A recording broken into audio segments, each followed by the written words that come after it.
Bonjour, je m'appelle Anaïs Infosso, je viens de Nice et j'ai été formée à Toulouse pendant 6 ans pour obtenir le diplôme de chiropracteur. J'ai été diplômée l'année dernière, du coup en 2020.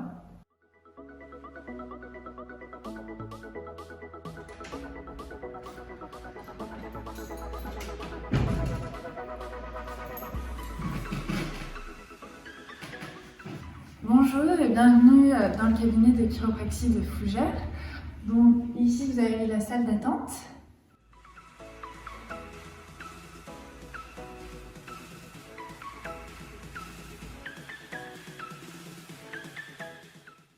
Maintenant voici la salle de soins. Venez me suivre.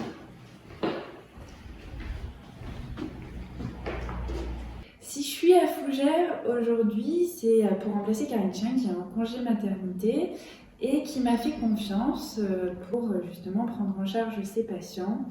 Elle m'a formée sur la technique qu'elle utilise au cabinet.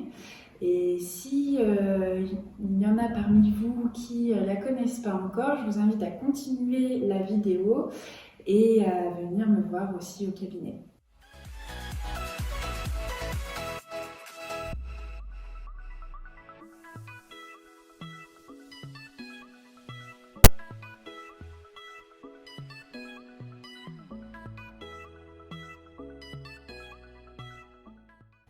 Vous pouvez vous poser la question de qu'est-ce que la chiropraxie.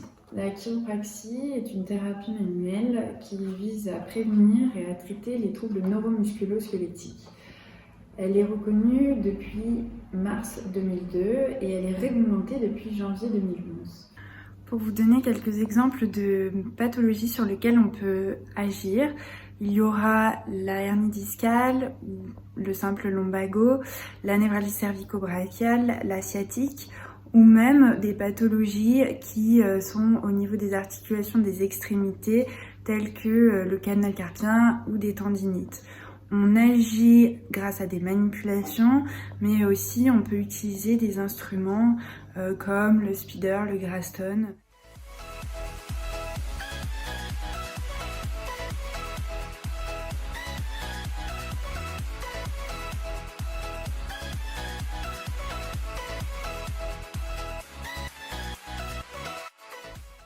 Au cabinet, on inclut aussi des conseils posturaux à respecter pour pouvoir faire en sorte de faire progresser le patient.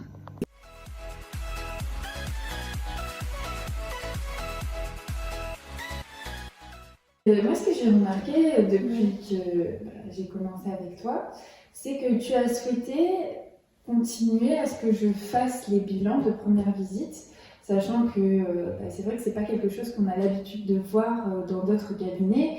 Souvent, les patients arrivent, ils ont une douleur et quand le chiro fait sa séance. J'ai mal là, C'est ça.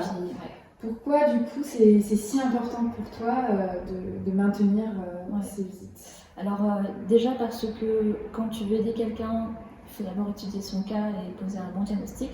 Et pour avoir un bon diagnostic, il faut y passer du temps. Donc, il y a beaucoup de questions à poser. Et en plus, d'ailleurs, il y a un bilan physique qui est complet. Donc, nous, notre bilan, il dure 1 heure. Et derrière, il y a un travail, nous, personnel dessus, de 1 heure aussi. Surtout s'ils nous laissent des radios, des IRM. Et j'ai repensé justement dernièrement parce qu'on a une patiente la semaine dernière qui est venue faire un bilan. Et on s'est rendu compte avec tout le bilan qu'on a fait qu'elle avait une maladie génétique. Et cette patiente, et comme beaucoup de monde en France qui ont cette maladie, ils sont catalogués comme des patients dépressifs, comme des gens stressés. Et pourtant, il y a vraiment cette maladie qui existe qui s'appelle Ehlers-Danlos, la maladie du chewing-gum. Donc je trouve ça triste parce que cette patiente, elle a plusieurs médecins qui la suivent et lui disent tous qu'il faut qu'elle se relâche, qu'elle se détende.